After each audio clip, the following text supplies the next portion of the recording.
जी हां दोस्तों, केस दर्ज होने के 24 घंटों के भीतर ही चुनाव आयोग ने मार दी पलटी। फंसे शाह, इंडिया गठबंधन की बड़ी जीत। बहुत स्वागत है आप सभी का। आप देख रहे हैं द राजनीति का विशेष सेगमेंट खबर और विश्लेषण। मैं हूं जबार खान। दोस्तों, आखिर जिस बैकडोर से भारतीय जनता पार्टी की केंद्र की मोदी सरकार एनआरसी लागू करने की बिहार में कोशिश कर रही थी, आखिर एक झटके में धराशायी कैसे हो गया? क्या चुनाव आयोग के खिलाफ में जिस किस्म का केस दर्ज किया गया है उसकी वजह से चुनाव आयोग भाग खड़ा हुआ है? क्या चुनाव आयोग ने पलटी मार करके दरअसल खुद को बचाने की कोशिश की है? आखिर शाह का प्लान किस तौर पर फेल होता हुआ दिख रहा है? आखिर एनडीए की जीत की बातें किस स्तर पर क्यों कही जा रही है? विस्तार से आपको बताएंगे दोस्तों। लेकिन इन तमाम चीजों के बीच में चिराग पासवान की पार्टी से विधायकों का, पूर्व विधायकों का या नेताओं का साथ छोड़ना क्या मायने रखता है? दोस्तों, विस्तार से आपको बताते हैं, अंत तक इसे जरूर देखें।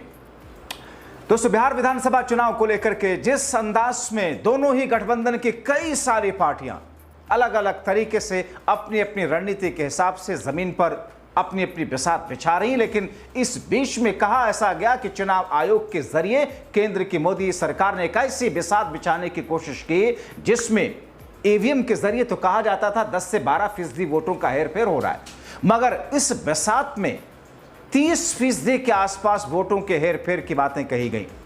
और वो मतदाताओं की सूची, वोटर लिस्ट।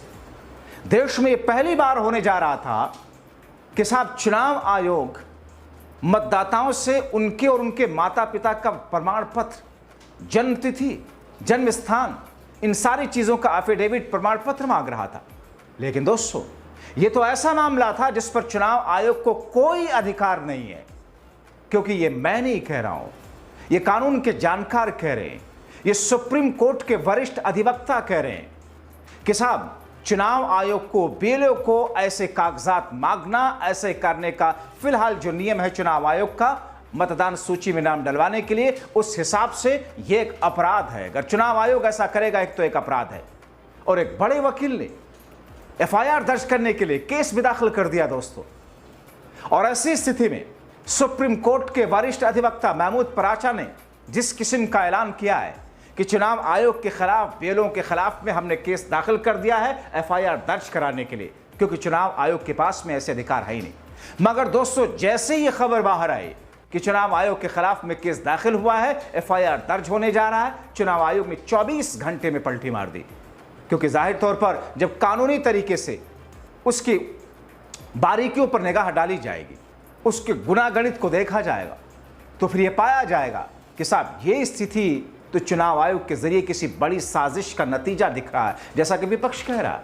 क्योंकि विपक्ष यही कह रहा था कि दरअसल बिहार विधानसभा चुनाव में एक बड़ा खेल करके 4.96 करोड़ जो वोटर्स हैं बिहार के, उन वोटर में एक बड़ी आबादी अल्पसंख्यकों की, उन वोटर में यादव समाज की या उस समाज की जो समाज या उन वोटरों की जो वोटर इंडिया गठबंधन के पक्ष में वोट करता है, एक बड़ी सेधमारी करते हुए उनके वोट को काटना था।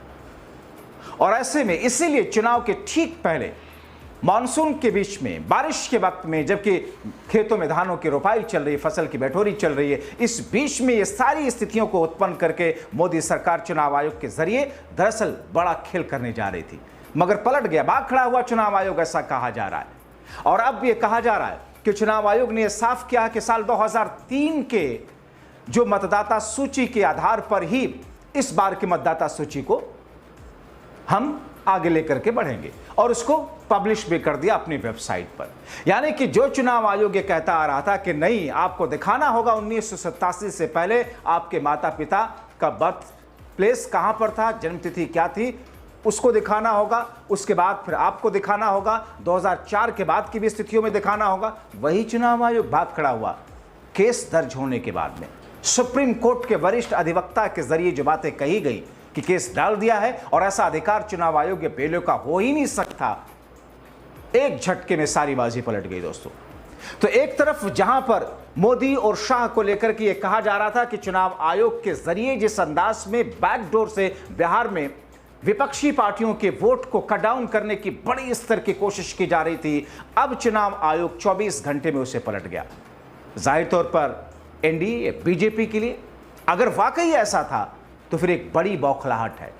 और ऐसी स्थिति में वो अमित शाह जिनके ऊपर कई सारे इस किस्म के आरोप लग रहे थे, इस बीच में उन्हीं के सहयोगी दल चिराग पासवान की पार्टी एलजेपी से पूर्व विधायक के साथ में कई नेताओं ने इस्तीफा दे दिया। यानी कि जिस वक्फ कानून को लेकर के जदयू में इस्तीफों की झड़ी लगी थी, चिराग पासवान की पार्टी से लोग नाता तोड़ रहे थे, एक बार फिर से चिराग पासवान की पार्टी को पूर्व विधायक ने छोड़ दिया और उनके साथ में कई सारे नेताओं ने अलविदा कह दिया। जाहिर तौर पर एक ऐसी स्थिति है जो एनडीए में बिखराव को लेकर के, हमने आपको एक दिन पहले भी दिखाया था एक ऐसा इशू, किस तौर पर एनडीए में बिखराव की स्थिति उत्पन्न हो रही है। और ऐसे में अमित शाह और मोदी, भारतीय जनता पार्टी, एनडीए इस वक्त बिहार विधानसभा चुनाव को लेकर के चारों तरफ दाएं बाएं देखने की कोशिश कर रहा है कि आखिर हो क्या रहा दोस्तों। क्योंकि आपने देखा पिछले दिनों, पिछले रविवार को किस तौर पर बिहार के पटना के गांधी मैदान का जो नजारा था, जो दृश्य था, उस दृश्य को देख करके बिहार की वो जनता, वो वोटर जो भी पशुपेश में थी, यानी कि वो न्यूट्रल वोटर जो कि ये सोच रहे थे कि हम क्या सत्ता पक्ष को इस बार भी वोट करें या इस बार बदलाव लाया जाए, उनके बदलाव के पक्ष में जाने के लिए एक नई वजह, एक नया कारण दे दिया। गांधी मैदान की उस भीड़ को देख करके, उस उत्साह को देख करके, जिसमें इंडिया गठबंधन से जुड़े हुए करीब करीब सभी नेता वहां पर पहुंचे, सब ने हुंकार भरी। अब ऐसी स्थिति में जो कुछ यहां पर चल रहा है, उससे लेकर के मोदी खेमा, उससे लेकर के एनडीए खेमा सक पकाया हुआ है।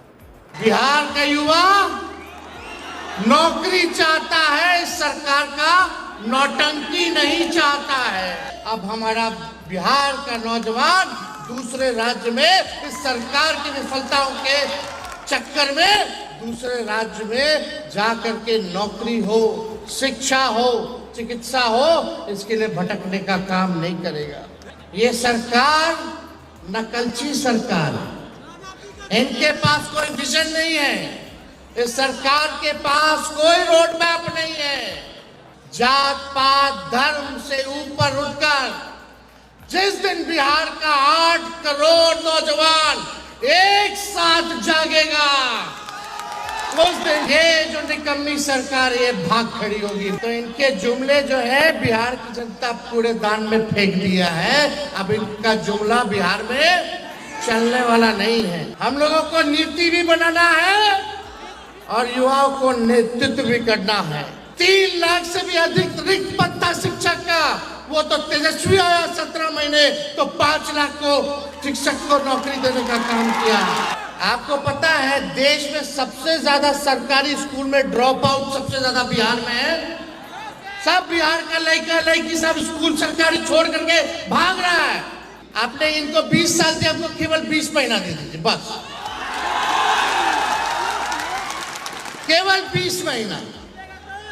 जो 20 साल में काम नहीं हुआ वो 20 महीना में हम काम करके दिखाएंगे। देश के सबसे युवा प्रदेश बिहार के नौजवानों की जवानी को हम बर्बाद नहीं होने देंगे। वो मुर्दों की बात करेंगे, आप मुद्दे की बात करना। कि शेयर मार्केट में शेयर किसका लेना है ये मोदी जी बताते हैं। अब बताओ शेयर मार्केट में शेयर कौन लेगा? अमीर लोग ना।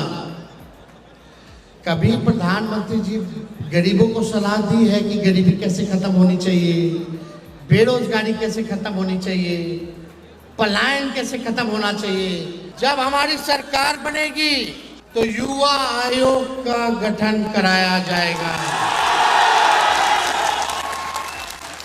डोमिसाइल नीति को लागू कराया जाएगा। जो फॉर्म भरिएगा वो फॉर्म फीस माफ किया जाएगा। परीक्षा केंद्र से घर से परीक्षा केंद्र जाइएगा तो आपको किराया नहीं देना होगा। और यही नहीं, पेपर लीक बिल्कुल नहीं होगा। तो दूसरी तरफ बिहार की इसी स्थिति को लेकर के, चुनाव आयोग की इसी स्थिति और इसी रवैये और इसी ट्रैक को लेकर के बंगाल के अंदर भी ममता बनर्जी ने एक अलग तरीके की हुंकार भर दी थी। क्योंकि बंगाल के अंदर तो यहां तक देखने को मिला, खबरें ऐसी भी आई, कितनी सही कितनी गलत पुष्टि अभी तक नहीं सकी, कि वहां आक्रोशित वोटर ने चुनाव के अधिकारी बेलो को जूता निकाल करके मारा। ये स्थिति बताती है कि दरअसल किस तौर पर आक्रोश वोटर के भीतर है। और ऐसी स्थिति में अब जबकि चुनाव आयोग पलट चुका है तो 2003 के वोटर लिस्ट के आधार पर 2025 के विधानसभा चुनाव के वोटर लिस्ट को अपडेट कर दिया गया है। यानी कि लोगों से न उनके माता पिता ना ही उनका बर्थ प्लेस या उनसे जो प्रमाण पत्र मांगा जा रहा था उससे चुनाव आयोग ने पलटी मार ली है। एक नैतिक तौर पर जीत तो इंडिया गठबंधन की यहां दिख रही है। एक ऐसा प्रेशर जिसको लेकर के इंडिया गठबंधन बनाने की कोशिश कर रहा था उसमें उसको सक्सेस और कामयाबी मिलती हुई दिख रही है। तो फिर दोस्तों, वो ज्ञानेश कुमार जिनके बारे में कहा जा रहा था कि शायद राजीव कुमार के मुकाबले कुछ बेहतर होंगे, शायद एक ऐसी ऑटोनोमस बॉडी जिसका सरकार से कोई ताल्लुक नहीं होता है, जिसकी नियुक्ति को लेकर के सुप्रीम कोर्ट ने जो प्रक्रिया बनाई थी मोदी सरकार ने उसे एक झटके में पलट दिया था। मगर उम्मीद यह लगाई गई थी ज्ञानेश कुमार से कि शायद वो बेहतर होंगे। हालांकि कहा ऐसा जा रहा है कि ज्ञानेश भी राजीव कुमार के ही ट्रैक पर चलते हुए दिख रहे हैं। मगर जिस अंदाज में, जिस तरीके से देश में विपक्षी पार्टियां या फिर दूसरे लोग हैं, सुप्रीम कोर्ट के अधिवक्ता, कानून के जानकार या फिर इस किस्म के एक्टिविस्ट, डेमोक्रेसी को सेव करने वाले, लोकतंत्र को बचाने वाले, उनकी वजह से चुनाव आयोग को पलटी मारनी पड़ी केस दर्ज होने के बाद में। अब एफआईआर कब दर्ज होती है, चुनाव आयोग में किस किस को लेकर के क्या कुछ कहा जाता है, देखना बहुत महत्वपूर्ण होगा। फिलहाल आप क्या कहेंगे इस पूरे षड्यंत्र को लेकर के? आप क्या कहेंगे चुनाव आयोग की पलटी मारने को लेकर? अपनी बात कमेंट बॉक्स में जरूर लिखें। अभी के लिए इतना ही, बहुत शुक्रिया।